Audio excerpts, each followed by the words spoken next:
Hola, muy buen día, cielos azules en paz y armonía para todas ustedes. Les habla Ricardo Becerra Sáenz, director de Maxim, el magazine Maxi Válido. Somos mujeres y hombres que están transformando el mundo mirándolo sin indiferencia ante la diferencia.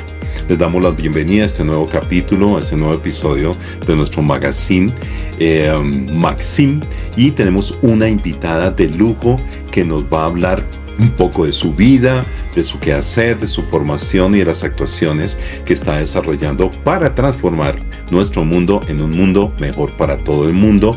Y le damos la bienvenida a Maxim, a la arquitecta Zaida Paola Díaz Álvarez. Querida arquitecta, muy buen día para usted. Hola Ricardo, muy buenos días. Un placer estar aquí. Pues, querida Paola, muchas gracias por asistir a haber aceptado esta invitación para que podamos conversar un rato acerca un poquito de tu vida, un poquito de tus formación, un poco de tus actuaciones y algo muy importante que creo que le va a servir a muchísimas personas que están trabajando como nosotras en estos procesos de transformación y de cambio en nuestras sociedades. Aquellas personas que pueden ser incluso, no sé, incluso estando en la ciudad o estando en el campo, personas profesionales, arquitectas, personas diseñadoras, personas de diseñadoras industriales, diseñadoras gráficas, de interiorismo, ingeniería, mejor dicho, para cualquier persona, para un rector de un colegio, para un gerente de un terminal aéreo, un aeropuerto, para muchas personas. Entonces, pues aquí estamos y pues agradecidos con tu presencia. Muchas gracias. Ricardo, un placer. Muchas gracias por estar aquí, por permitirme este espacio. Muy feliz. Pues bueno, a ti pues quiero informarles que Zaida Paola, yo me acuerdo, pero tú fuiste estudiante mía, ¿cierto? Totalmente, claro En que sí. el posgrado, ya vamos a hablar en un posgrado de accesibilidad, entonces me siento, primero quiero manifestar el orgullo que siento por ella, no solamente por haber sido estudiante mía, sino también por todo lo que ustedes van a conocer dentro de un ratico de lo que ella logra. Entonces, pues bueno, yo quiero empezar por una pregunta muy sencilla que a la vez es muy compleja.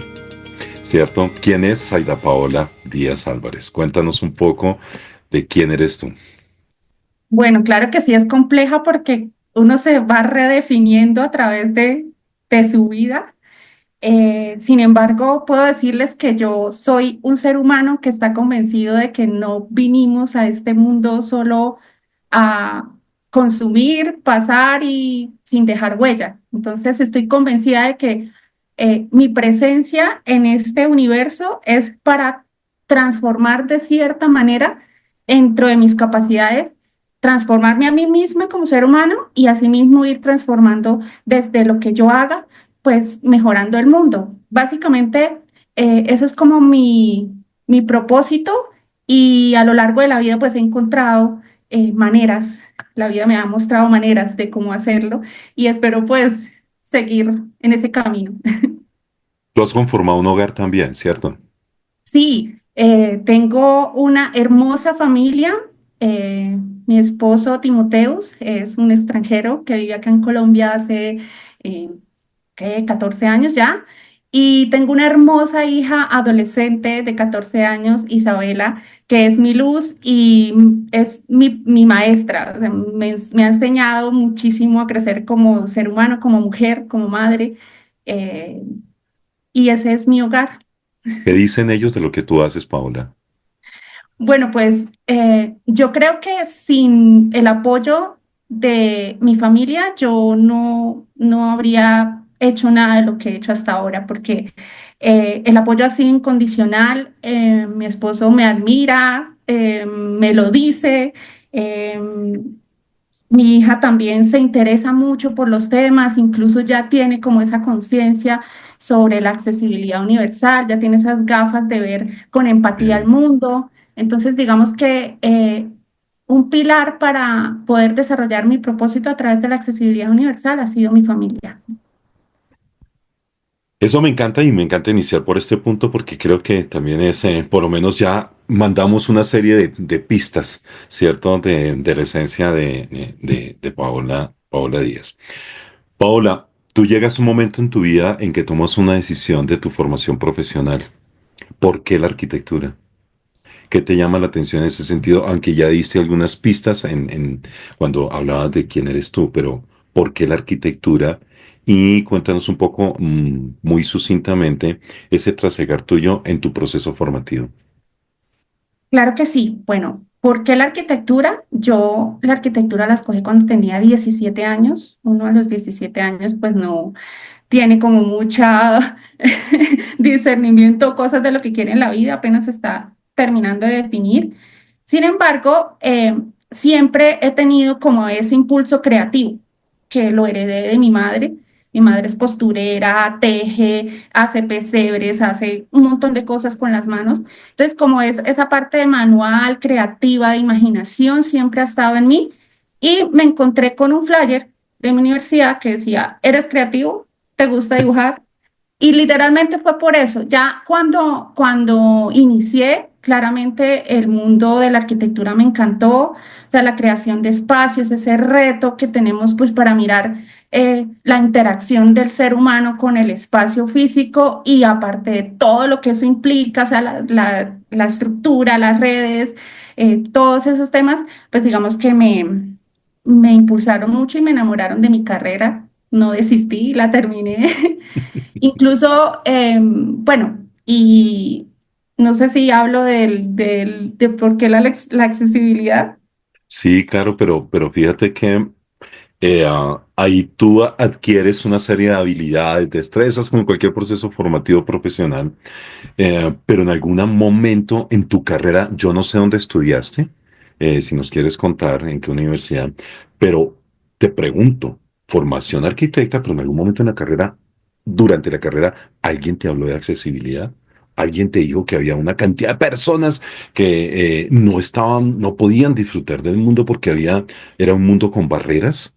¿Te lo dijeron alguna vez? No, Ricardo.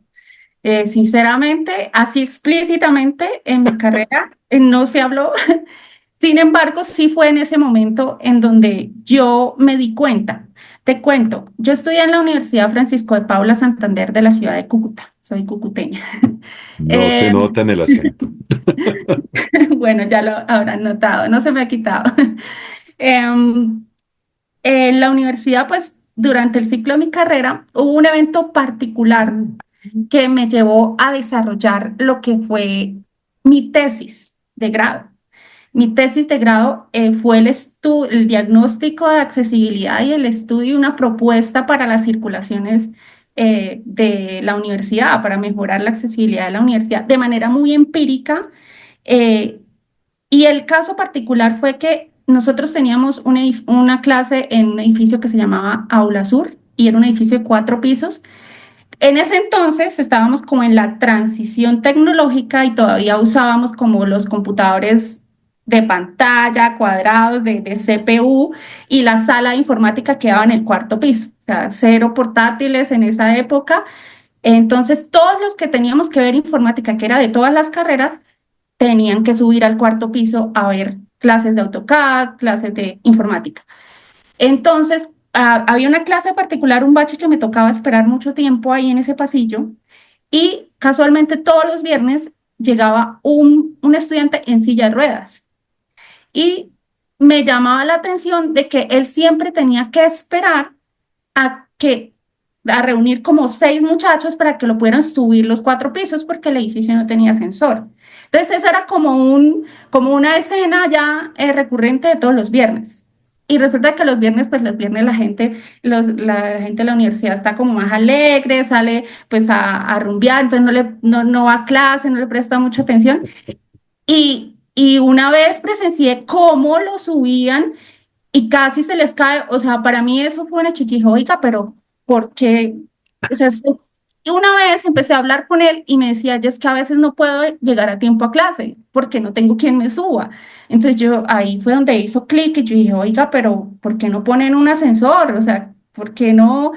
¿Por qué pasa? Entonces a raíz de eso empecé como a investigar y ahí te cuento que dentro de esas investigaciones te encontré a ti, creo que era uno de los únicos que aparecían en internet por esa época y pues claramente mi admiración y es un orgullo también estar aquí y haber trabajado contigo y que haya sido mi profesor, o sea, todo ha sido muy mágico, la verdad.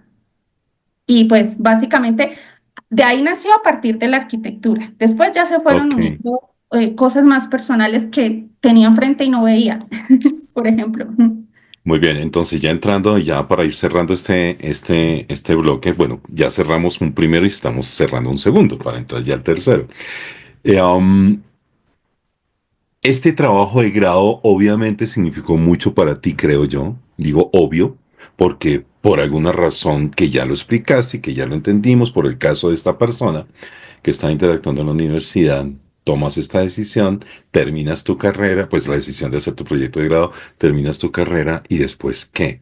Entonces uno generalmente dice, bueno, me dedico a ser, pues, a ser residente de obra o me voy para de proyectista en una oficina, me empleo con los arquitectos ahí, pues no sé, para diseñar o incluso delineante de arquitectura para hacer los planos en AutoCAD. Pero algo te mueve el piso. Algo te mueve el piso y te dice, yo no me puedo quedar aquí. ¿Cuál fue ese algo? Porque ya hubo un algo en la universidad, pero ahorita ya hay un algo en tu vida que te motiva a tomar la siguiente decisión, a subir en el otro nivel. Entonces hablemos un poquito de esa motivación en particular, y ya la estabas esbozando, y luego tomas una decisión de pertenecer a un posgrado fantástico, que eso lo vamos a hablar dentro de unos momentos. ¿Por qué? ¿Por qué lo hiciste y por qué estás ya hoy en día donde estás en ese sentido? Cuéntanos. Bueno, Ricardo, eso fue, como te digo, un proceso de vida prácticamente profesional y mezclada con personal, claramente. Eh, yo empecé, después de que salí de la universidad, empecé emprendiendo. Entonces yo monté mi oficina de arquitectura y tenía un plotter, entonces imprimía planos y hacía un montón de cosas. Eh, de un momento a otro dije, no, ya no quiero estar aquí, estoy atada a un lugar, quiero tener experiencia en obra. Entonces hacía diseños también ahí pequeñitos y me fui para obra. Entonces fui residente, fui interventora, tuve la fortuna, o sea, siempre me decían, pero es que tú no tienes algo en tu hoja de vida constante, porque trabajé en muchos ámbitos, trabajé en el ámbito de diseño, trabajé en el ámbito de la residencia de obra, de la interventoría de obra, trabajé en la parte pública también, apoyando pues temas de proyectos en planeación municipal. Entonces, digamos que yo andaba haciendo lo que se me aparecía y llega ese punto de inflexión en mi vida que yo digo, no me siento satisfecho, o sea, ¿yo qué voy haciendo? Porque en ese espacio se dejó un poco al lado ese tema de accesibilidad sin querer. Entonces, cuando volví a retomar, cuando sentí ese vacío, sentí el impulso y pues no sé si lo sabes, Ricardo, pero pues yo tuve un hermano que tuvo discapacidad múltiple, mi hermano Eduardo. Entonces resulta que cuando mi hermano nació, a mi madre el doctor le dijo, su hijo está mal hecho, señora. Es mejor pues que se muera porque no durará ni 5 años. Entonces, Eso pues dijo el claramente, doctor. eso dijo el doctor. Y lo más irónico es que el doctor era un usuario de silla de ruedas. Perdón. Entonces es muy loco. Muy loco, sí. Entonces, claramente nosotros en el hogar no sentíamos la discapacidad de mi hermano porque mi hermano pronunciaba cuatro sonidos, ma, pa, ca y a. Y con esos cuatro sonidos nosotros nos podíamos comunicar, o sea, nosotros sabíamos cuándo tenía hambre, cuándo estaba triste, cuándo quería un abrazo, cuándo quería salir, o sea, nosotros de cierta manera encontramos nuestro propio lenguaje y de cierta manera también nos adaptamos en la casa pues a lo que había que hacer con él. Cuando ya empezamos a salir más, a salir al mundo exterior, a pasear, a llevarlo a una iglesia, a que nos acompañara a algún evento, a que nos acompañara al doctor, ya ahí ya nos enfrentamos a las barreras, tanto físicas como actitudinales. Entonces ya nosotros éramos como la familia rockstar, todos nos miraban.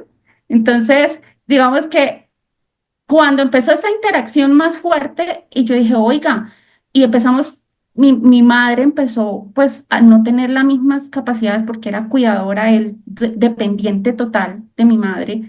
Entonces mi mamá ya empezó también a que no era capaz de sostenerlo porque ella también físicamente ya se estaba envejeciendo. Entonces, ahí fue ese punto de inflexión en donde yo dije, pues pucha, o sea, ¿qué va a hacer mi hermano si mi mamá ya no puede? O sea, ¿qué vamos a hacer? Porque este mundo es tan difícil para las personas que tienen otra condición. Entonces, a partir de ahí empecé a buscar en internet. Yo dije, no, tengo que hacer algo con mi profesión. O sea, ese espíritu de querer transformar el mundo ya encontró un camino y una herramienta que Bueno, fue la accesibilidad y el diseño universal.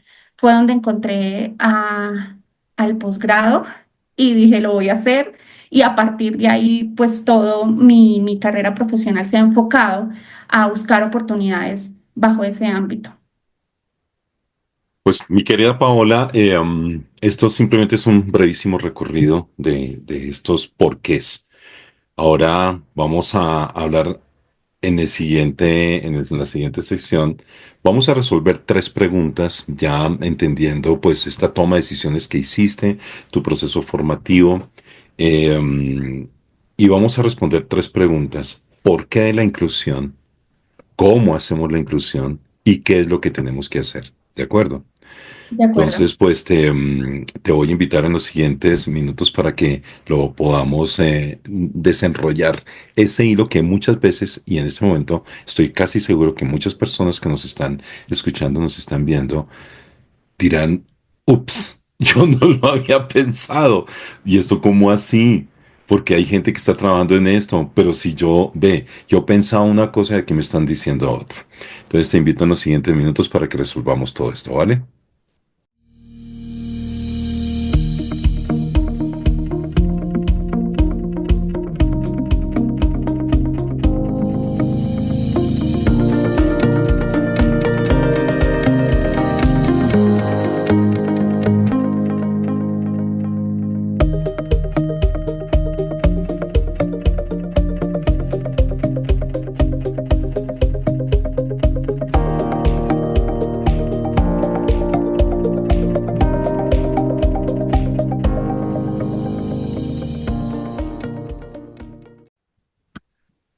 Bueno, muy bien. Ahora regresamos después de esta brevísima pausa y vamos a empezar a responder esos porqués.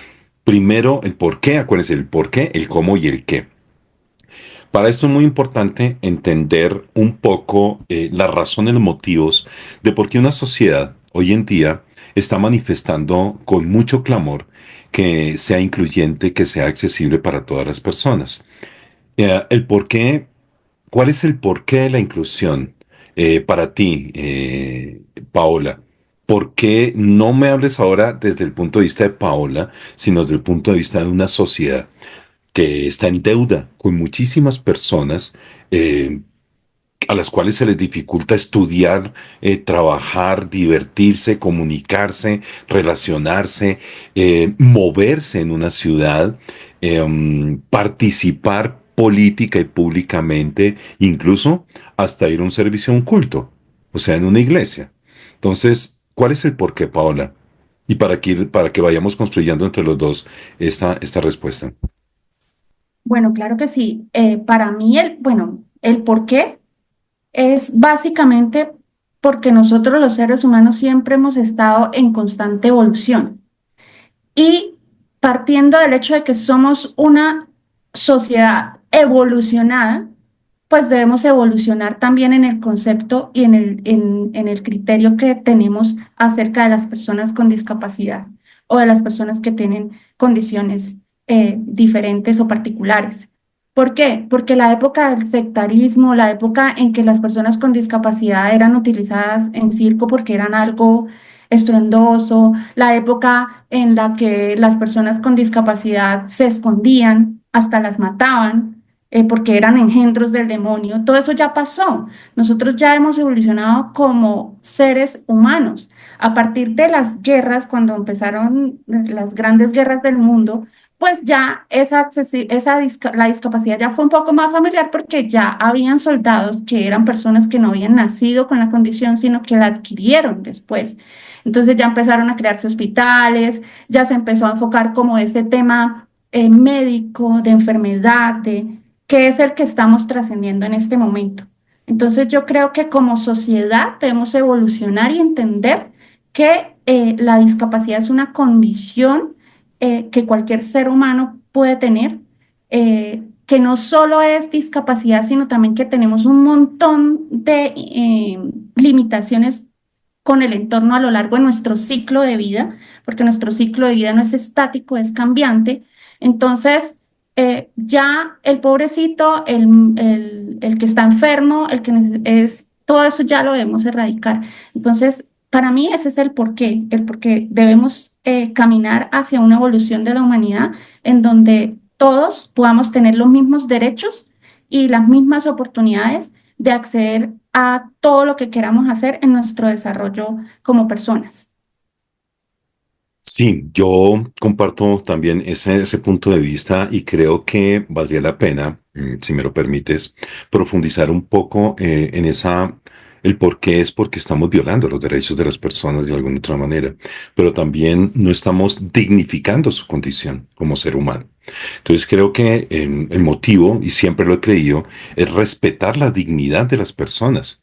Y no solamente lo que te decía, lo que le decíamos a las personas que nos escuchan y ven, que no es solamente encarcelar la accesibilidad o la inclusión por vía del entorno de las personas con discapacidad, porque encontramos otro tipo de tipologías de personas, por ejemplo, las personas mayores. Históricamente han sido excluidas también. Y además personas mayores que tienen asociada o no una condición funcional de orden motriz, sensorial, intelectual o psicosocial, ¿cierto? Entonces, el respeto por su dignidad, el respeto por su autonomía, o sea, la manera como hacen las cosas, por su libertad en la toma de decisiones y por su independencia en la vida diaria. Pero la pregunta tiene que ir un poco más concreta. O sea, ¿cuál es el enemigo número uno de todas ellas? ¿Cierto? De esta violación del derecho y violación del irrespeto por los valores humanos, por los principios de la convivencia, la participación. ¿Cuál es el enemigo número uno? A ver si logramos dar con esa respuesta para que quienes nos ven y escuchan dice, wow, los tengo que identificar ahí en la calle, los tengo que identificar en el colegio, en la universidad, en el aeropuerto, en el terminal de transportes, hay tantos sitios, ¿no? De eso vamos a hablar en la segunda parte. Pero, ¿cuál podría ser el enemigo número uno? Uy, yo veo muchos enemigos, la verdad. Eso es que puntual, pero yo veo muchos enemigos porque creo que veo un enemigo en cada actor que interfiere, ¿sí? Porque, por ejemplo, en las personas que son encargadas de construir, o sea, ese es un enemigo porque obvian normas que ya están hechas.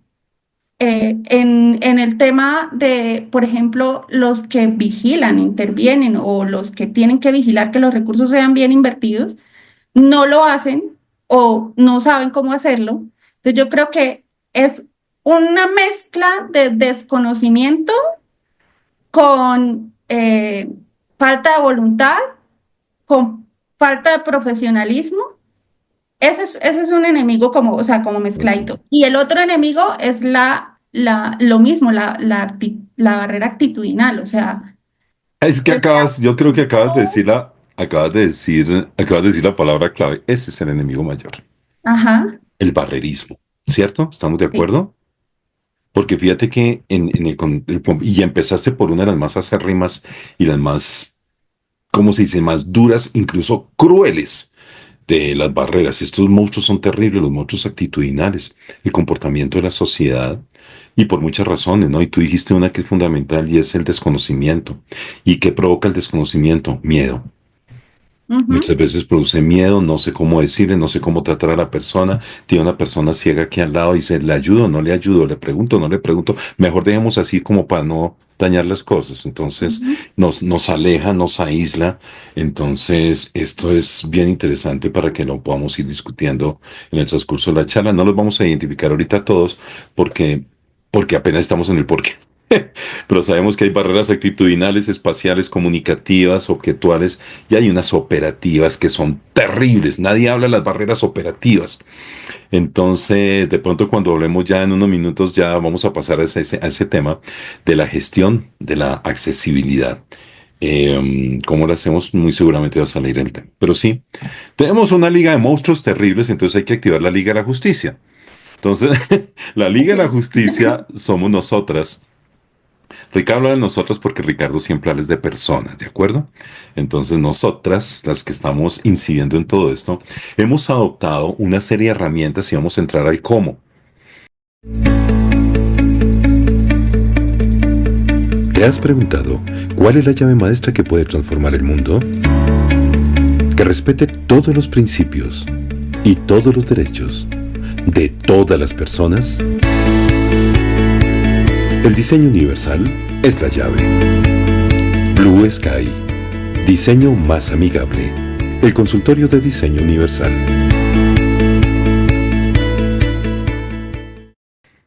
¿Cómo combatimos estos monstruos? Ya hay un principio fundamental porque ya está declarado como principio rector y es la accesibilidad universal. En muy pocas palabras, Paola, antes de entrar, ese está como principio. Y vamos a ir ahorita a las herramientas, pero para poder entender, porque es el tema del día de hoy, ya en concreto, ¿qué estamos entendiendo por accesibilidad universal hoy en día, Paola? Bueno, la accesibilidad universal es una condición que deben tener todos los espacios, entornos, productos, procesos y todo un ámbito que rodea al ser humano para que pueda permitir a las personas disfrutar, ejercer sus derechos como ciudadano y como persona de manera autónoma y sin limitaciones, sin necesidad de que tenga obstáculos, sin necesidad de que tengan que adaptarse a las cosas. Es decir, facilitar la accesibilidad universal es facilitar eh, como tú lo decías, Ricardo, facilitar para que la persona llegue a tener una dignidad y llegue a tener un valor como ser humano. Totalmente de acuerdo.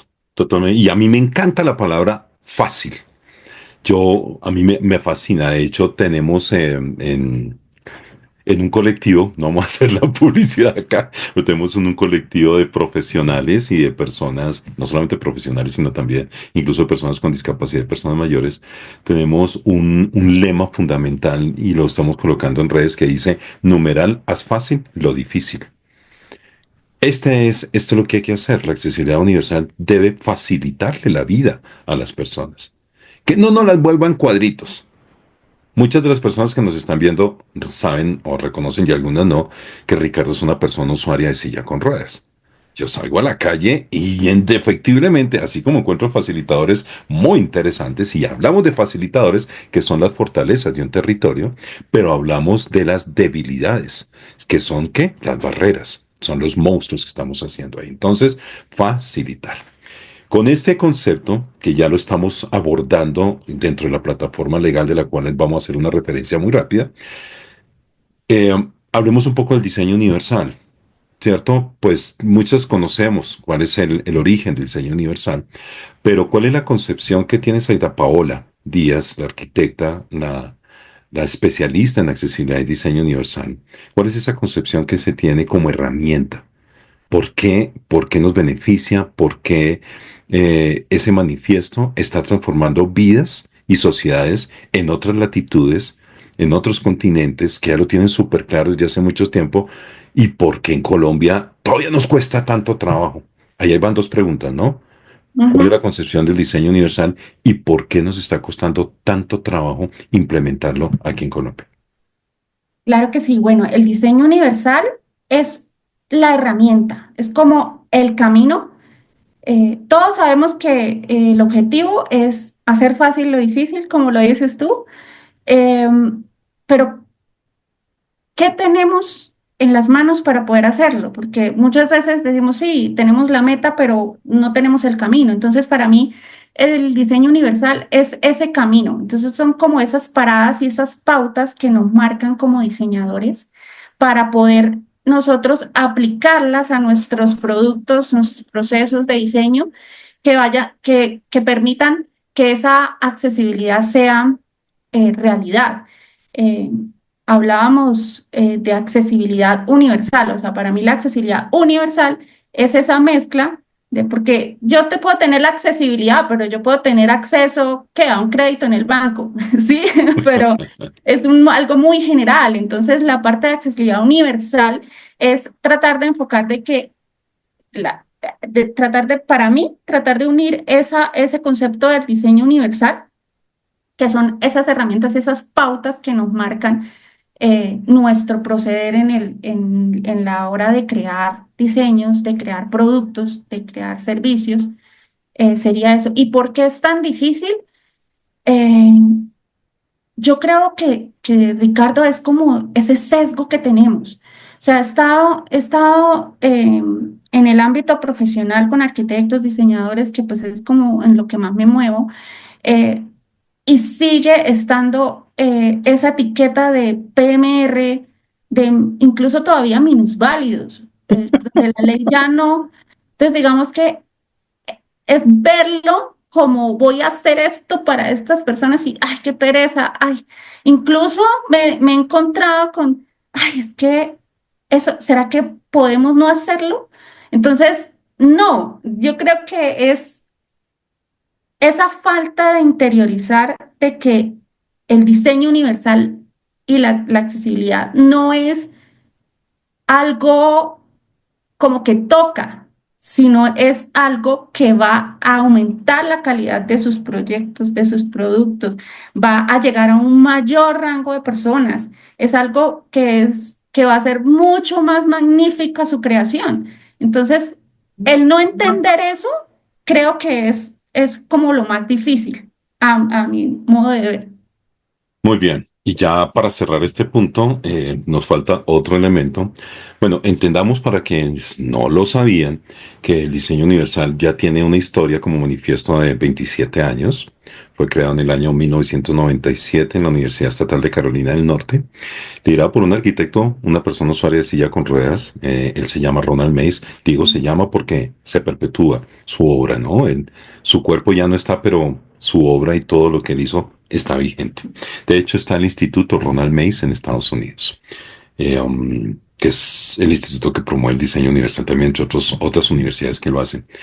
Y tiene 7 principios fantásticos, no nos vamos a detallarlos acá, pero lo que estamos haciendo es que el diseño universal cuando se aplica realmente está dirigido para todas las personas, pero a mí lo que me encanta, Paola, es que es para el mayor rango posible de personas.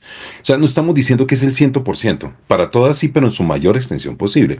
Pero lo que más me encanta es que lo hacemos sin generar instalaciones especializadas o diseño especializado, porque eso genera etiquetas, genera estigmatización, genera segregación en muchas veces. Es como, por ejemplo, cuando te dicen a ti que estás en una entidad bancaria o en una prestador de servicio en salud, cuando yo llego y me dice el señor vigilante, listo, yo voy a hacer un trámite, voy a averiguar para averiguar un servicio. Ah, sí, señor, váyase a la fila suya, que es la fila de color azul donde está la etiqueta que dice discapacitados. Wow. Eso son barreras operativas. La gente no habla de eso. Esas son las famosas barreras operativas y el diseño universal es el arma más poderosa de la Liga de la Justicia para hacer esto. Esa es una. ¿Listos? Bueno. Totalmente de acuerdo. La segunda, la segunda arma para combatir a la Liga de los Monstruos son las 4 Ps. Y en las 4 Ps hay algo muy... ¿Cuáles son las 4 Ps? Políticas públicas, los planes de desarrollo, entre ellos los planes de desarrollo, los programas, los proyectos, y están basados sobre una plataforma legal, política y normativa. En tu vida profesional, Paola, sabemos que tú debes ofrecer un servicio de consultoría en lo que competa y para quien competa, pero ¿cómo ha sido esa implementación de la norma técnica, de la plataforma legal? ¿Qué te dicen los clientes? ¿Lo reciben a grado? ¿Son conscientes de la implicación de la norma? Yo creo que la mayoría sí, porque igual muy seguramente pueden tener una auditoría posterior y les van a decir, ¿usted está cumpliendo o no está cumpliendo? ¿Cómo ha sido esa experiencia? No nos pongamos a hablar de la norma detallada, pero sí, ¿cómo ha sido la experiencia tuya en la aplicación normativa en tus proyectos? Claro que sí. Bueno, la experiencia en la aplicación normativa ha sido al principio como navegar en un mar de normas sin brújula, pero ya a medida del tiempo se han ido encontrando caminos porque digamos que cuando tú te enfrentas con el cliente por lo general siempre llega porque tiene que cumplir una norma y lo van a castigar. Hace la medida del látigo. Exacto, entonces llegan es en un punto ya tardío. Entonces en un punto en donde les va a costar más, porque ya hay cosas hechas que están, no quiero decir mal, pero pues que no son eficientes esas inversiones. Les toca mover un montón de cosas y no solamente en la parte, por ejemplo, de aplicarlas, de construirlas, sino también en la parte de gestionarlas. Entonces, por ejemplo, eh, mm, un cliente llega a nosotros porque es que mira que ya se me va a cumplir el plazo, me van a poner sanciones, necesito que me hagas un plan, necesito cumplir la norma. O sea, generalmente los requisitos mayores es eso, ¿sí? A mí me encantaría que llegaran a decir, no, es que mira, quiero ofrecerle una mejor experiencia de usuario a mis clientes, retener la fidelidad, ampliar mi rango de mercado del 10% que está siendo desatendido. Todavía no, yo tengo la esperanza que así va a ser.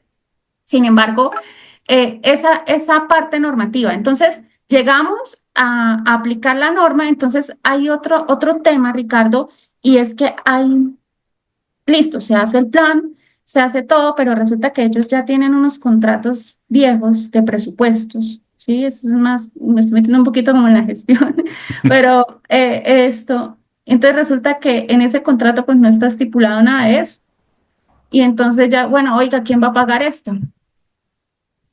No, pues yo no, porque es que no, pero es que usted es el que le toca cumplir. Entonces, eso también se convierte en una barrera para poder que sean las cosas. O sea, podemos llegar a hacer un plan, a tener la solución, pero también llegar a hacerla, pues, mejor dicho. Ahora, más específicamente en el tema normativo, a mi parecer, las normas están muy segregadas. Entonces, necesitamos, Ricardo, una iniciativa herramientas que unifiquen y que hagan más fácil la aplicación de esa norma, porque incluso algunas se contradicen, y entonces ahí es donde está el criterio propio de nosotros cuando empezamos a mirar pues referencias de normativas internacionales o incluso sentido común y mucho del diseño universal para poder aplicar la que sea más eficiente tanto Ok. para una parte como para la otra. Entonces, digamos que el trabajo normativo ha sido así, como un tratar de buscar un equilibrio con el fin de que sí se pueda aplicar. Sí, y fíjate que yo siempre he creído en la conectividad. Incluso tú acabas de mencionar unas barreras operativas. Son barreras operativas que incluso van más allá de un comportamiento o algo actitudinal por parte de las personas. Hemos identificado dos perfiles básicos porque uno es la sociedad en general y otros son los gestores, ¿cierto? De la inclusión. Nosotros somos personas gestoras de la inclusión. Apoyamos incluso a otras gestoras y hacemos articulaciones y hacemos las alianzas. Para no profundizar en más, simplemente para dejarle a la audiencia que nos está, con la cual estamos compartiendo, hay otra cuarta herramienta, tercera herramienta, porque vamos tres, les recuerdo, diseño universal, las cuatro Ps, y la última es el servicio incluyente a la ciudadanía. Este servicio incluyente, simplemente para una referencia, pues permite atender con dignidad a las personas dentro de un entorno accesible. Esto no puede estar desconectado. Entonces, generalmente, algunas de nosotras en nuestras asesorías y consultoría le ofrecemos el paquete al cliente, porque es que no es suficiente garantizar subir 3 escalones y colocar una rampa, así me están atendiendo mal, si me están agrediendo, se están burlando, no me dan la debida importancia en el respeto a mi dignidad y todo esto, y nos atienden a las patadas. Entonces, eso no tiene sentido. Aquí para terminar este segmento simplemente vamos a decir que es importante que todos los sectores de desarrollo humano, las instituciones, el sector privado, la academia, los medios de comunicación, debemos aplicar la terminología apropiada para denominar a las personas en un momento dado e incluso en las políticas públicas. Y adicionalmente apropiar una partitura en los protocolos de atención. Porque no es lo mismo atender a una persona en silla con ruedas que atender a una persona de talla baja. No es lo mismo como sube una persona con bastón una escalera que como baja la persona de talla baja los escalones. No es lo mismo.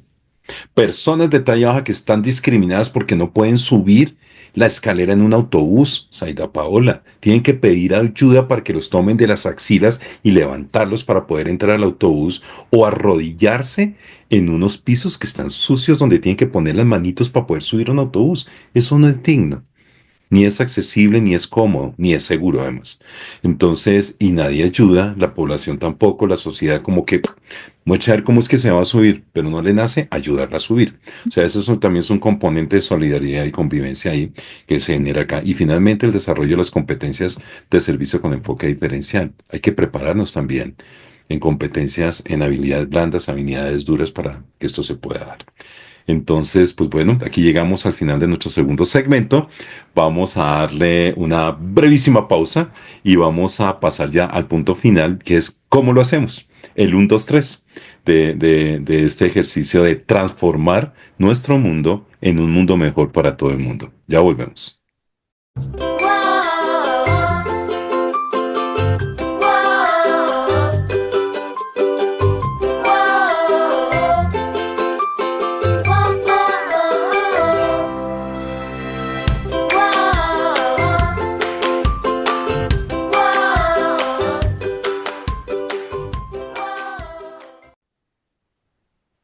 Muy bien, vamos a finalizar este encuentro con la arquitecta Saida Paola Díaz Álvarez, especialista en accesibilidad y diseño universal. Óyeme, ¿es diseño universal o tú te graduaste como diseño para todos?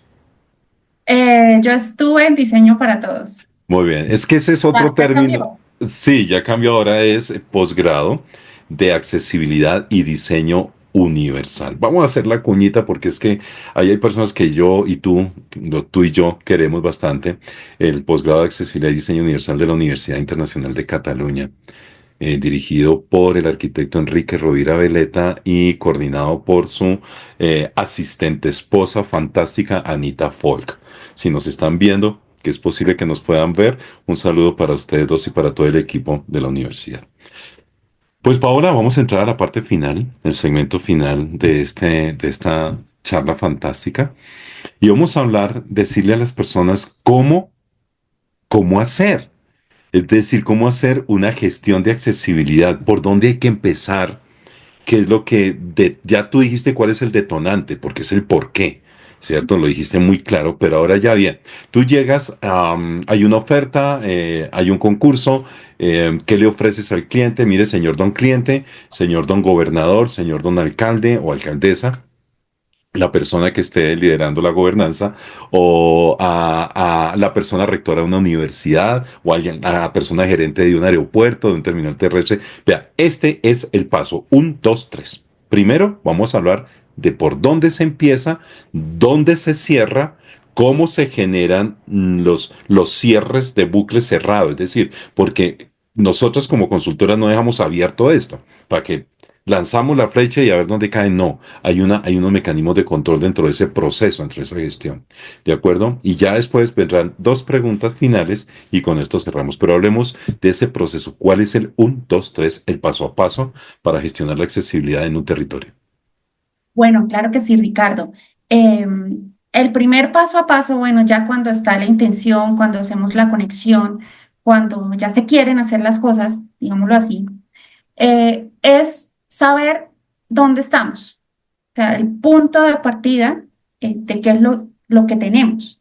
Entonces, en esa parte inicial, hacemos un ejercicio de evaluar y buscar todo lo que se tiene, porque no solamente en la parte documental, sino en la parte también de trabajos que ya se hayan hecho respecto pues, al tema de la accesibilidad y diseño universal para que esos insumos puedan ser también parte de eso y empezamos a hacer lo que llamamos un diagnóstico. Nosotros lo que hacemos es el diagnóstico prácticamente es hacer la radiografía de cómo está el lugar, cotejando lo existente con ciertos parámetros normativos, de criterios, de gestión, de procesos.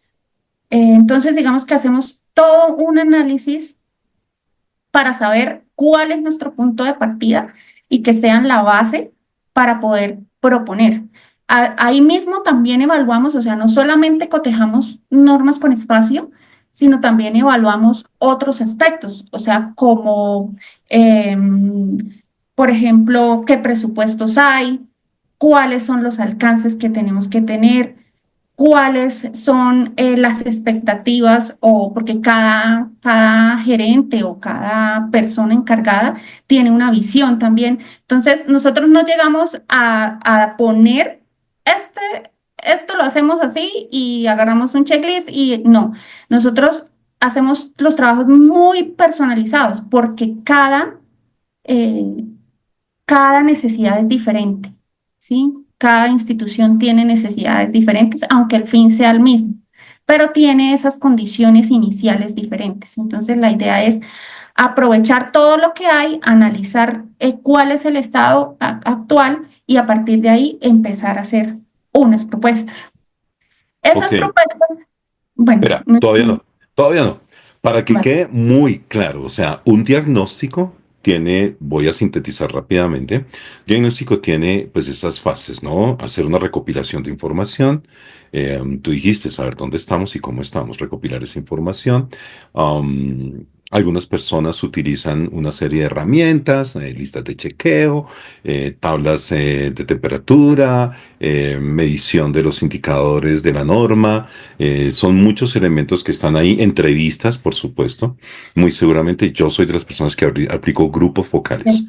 Yo hablo con la gente, sí, con las personas beneficiarias, con las personas que prestan el servicio, con el arquitecto, el ingeniero, seguridad y salud en el trabajo para que lo tengan más en claro en ese sentido. Analizas, lo metes en la licuadora, haces una evaluación y finalmente generas un diagnóstico donde identificas la Liga de la Justicia y la Liga de los Monstruos. Es decir, De acuerdo. cuáles son los facilitadores y cuáles son las barreras que hay que suprimir y hay que atacar.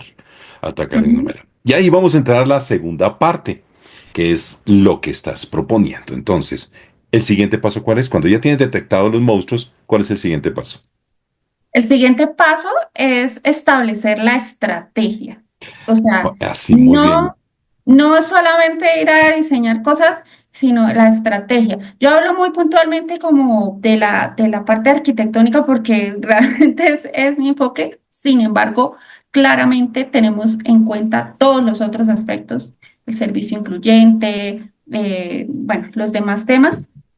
Eh, entonces, nosotros definimos una estrategia porque claramente volver un edificio 100% accesible en su infraestructura física resulta algo maratónico, no solo en tiempo, sino también en dinero y en recursos que no hay. Entonces, la idea es, nosotros marcamos como algo que llamamos el itinerario accesible. Entonces, es donde nosotros en esa estrategia planteamos esto, qué camino nos une todo. Es decir, qué camino nos lleva a acceder a todo sin necesidad de que, por ejemplo, un pasillo por detrás donde no conecta ningún servicio, vayamos a meterle plata. Entonces, partiendo de ese itinerario accesible, nos empezamos a hacer las propuestas y las propuestas siempre están basadas en el cumplimiento normativo, pero aplicando ese ajuste razonable. Es decir, si yo no puedo poner un ascensor porque, qué sé yo, es patrimonio, o qué sé yo, buscamos siempre más alternativas. Entonces, en ese ejercicio de propuestas siempre se están buscando todas las alternativas. Es un ejercicio creativo en donde tenemos que sacar nuestro máximo potencial porque tenemos que sí o sí brindar una solución. Muchas veces no podemos hacerlo ideal, pero por lo menos así sea cambiar un color de muro me va a generar un contraste y una pintura pues no sale muy cara. Entonces, Así digamos, es. tratar de buscar, así están basadas nuestras propuestas.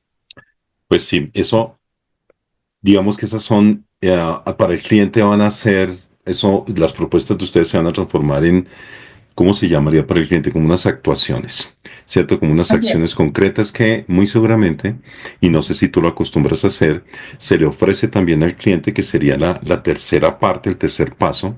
Tiene las propuestas, tiene las recomendaciones, los ajustes razonables y lo que puedo hacer desde el diseño, perdón, lo que puedo hacer desde el diseño universal y lo que debo hacer como ajustes razonables. Y creo que yo comparto también contigo una percepción, y es que realmente no vamos a encontrar un edificio 100% accesible o una edificación o una construcción. Vamos a tender hacia allá, por supuesto. Yo Claro. siempre le digo a los clientes, mire, yo no busco la perfección y lo invito para que usted no la busque. Usted no lo va a lograr perfecto porque hay tantas variables que incluso se le escapan al diseño universal. Se le escapan de manera razonable y por eso hay que implementar ajustes razonables, que son modificaciones, adaptaciones necesarias y adecuadas, pero que no te impongan una carga indebida en tu recurso, en tus presupuestos, para que lo entendamos, si alguien no lo sabía. Entonces, estamos ya en este segundo punto. Ahora vamos para un tercero, que no sé si lo podemos construir entre tú y yo, y es, no sé si tú planteas o le planteas al cliente, listo, estas recomendaciones que yo le estoy haciendo como experta, como especialista en accesibilidad y diseño universal, hay que pasarlas al papel primero que todo. Entonces, ellos tienen que hacer, hablo de los clientes, ellos tienen que hacer un plan de acción. Tendrán que ejecutar, colocar un plan de acción y tienen que implementarlo y resolverlo. ¿Hay un acompañamiento por parte del consultor o la consultora en ese proceso? Claro que sí, Ricardo. Nosotros, o sea, digamos que el enfoque no es tan solo a presentar las propuestas, sino está esa tercera fase que nosotros llamamos lo que es el plan de etapas de implementación. Entonces, nosotros lo que hacemos es, primero, de esas propuestas sacar unas actividades puntuales a ejecutar, que es lo que va a conformar más adelante el presupuesto de la inversión.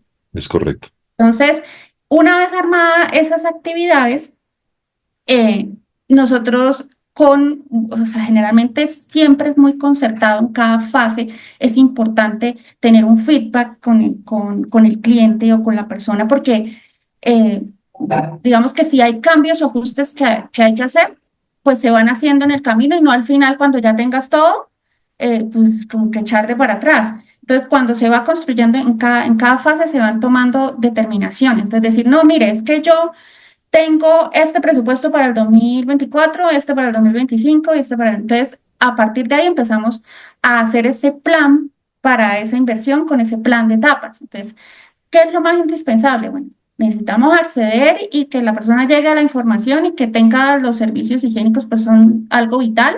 Entonces, empezamos como a priorizar, a hacer ese ejercicio y a partir de eso, pues ellos ya tienen una base para ponerle precio.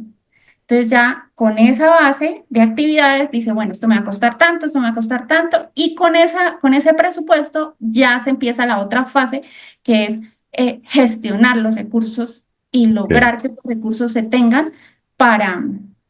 Hay un punto, ay, perdón, hay un punto muy importante y es que, por ejemplo, en la etapa de, me regreso un poquito a la etapa de diagnóstico, y es que se me fue. No te afanes, ahorita vuelve.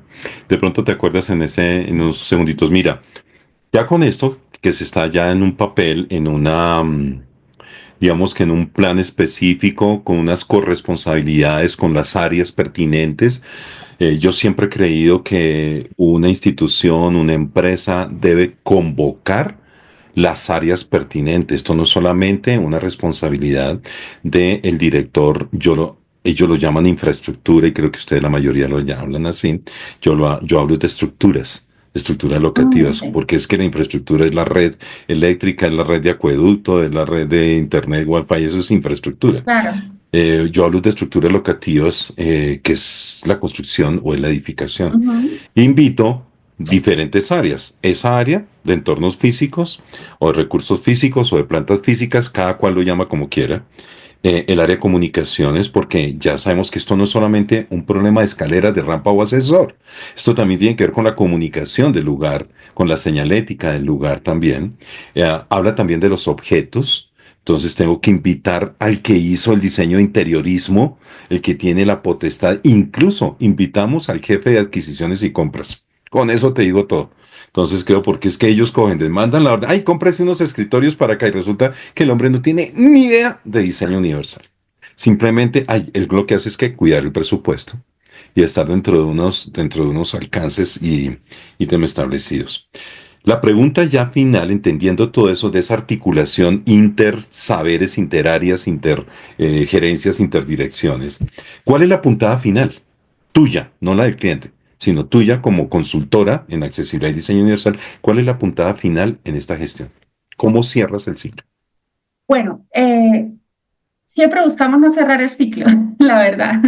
Bueno, yo hablo del ciclo, de un ciclo en particular. La idea no es cerrar el cliente. Yo quiero mantener el cliente, por supuesto, Sí, pero no, ¿cuál, cuál es o el sea, tuyo? está el enfoque de que quiero que siga siendo mi cliente, pero no va tanto hacia eso de cerrar el ciclo, Ah, Ricardo, bueno.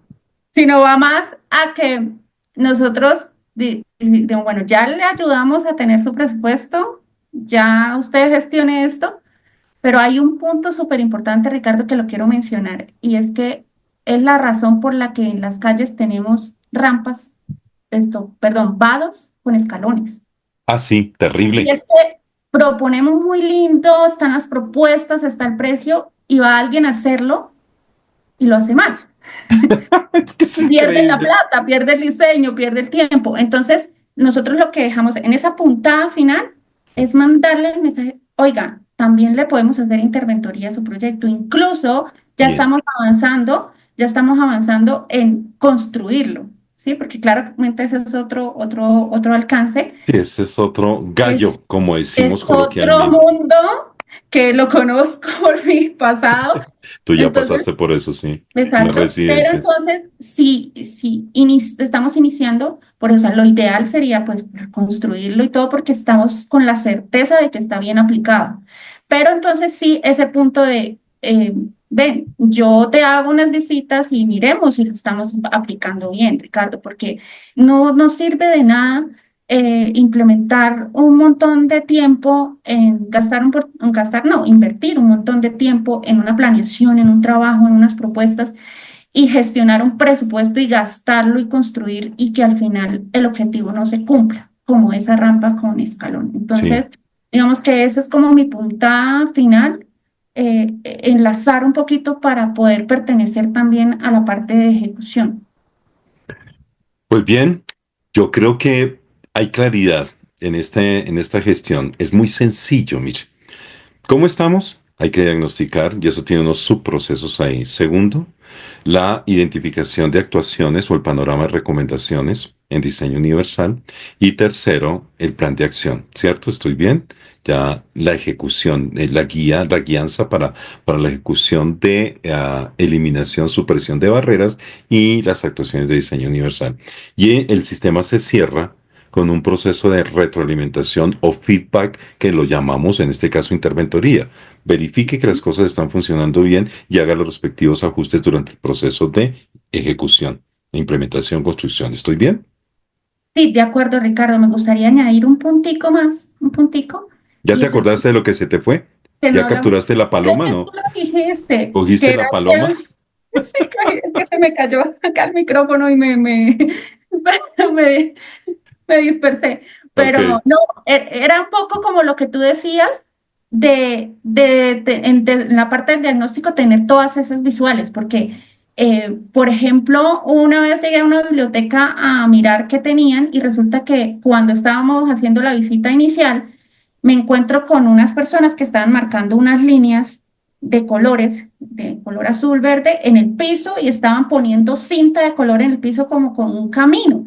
Entonces a mí me llamó mucho la atención mm, cuando estaba hablando con la persona encargada de la infraestructura física, me decía, o sea, ellos como que se pararon a escuchar y yo decía, y entonces les pregunté, ¿qué están haciendo? Y me dicen, no, es que estamos haciendo un piloto porque llevamos un año, hemos traído personas con discapacidad física, discapacidad visual, y ellos nos dicen que es muy difícil recorrer, entonces nosotros lo que estaban haciendo todo un piloto de Wi-Fi Y me llamó mucho la atención de que estaban unas personas poniendo unas cintas de colores en el piso.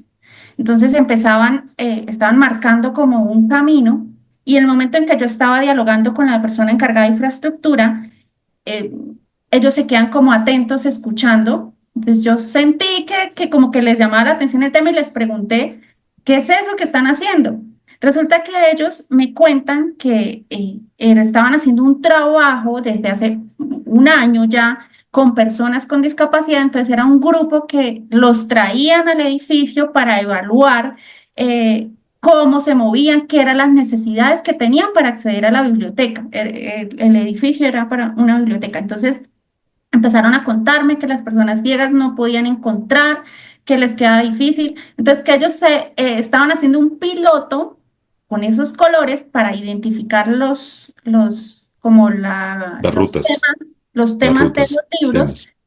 y esas cintas en el piso eran para indicarle a la persona dónde estaba. Entonces, estaban haciendo todo un tema de aplicación de wayfinding que ellos no sabían que lo estaban haciendo. Entonces, desde esa misma necesidad, pues llegaron a algo que ya está un poco establecido como propuesta.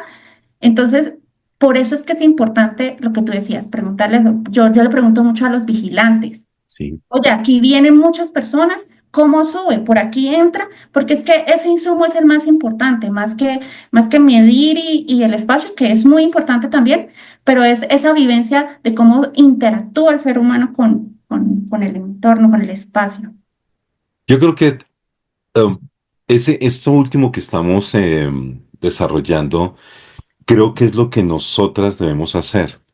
Nosotras debemos apoyar el diseño de la experiencia, ¿cierto? De la persona usuaria o de la persona cliente o de la persona colaboradora, porque muchas veces hoy en día también estamos entrando en ese escenario de la inclusión sociolaboral y productiva. No solamente son los puntos de servicio al cliente o puntos de servicio a la ciudadanía, sino también esto. Y creo que estamos apoyando el diseño de la experiencia. Nosotros diseñamos experiencias, en el fondo, a través de la consultoría de accesibilidad y diseño universal. Bueno, y adicional a todos los puntos y paso a paso que hemos venido hablando, hay una parte muy importante a tener en cuenta, y es el plan de mantenimiento.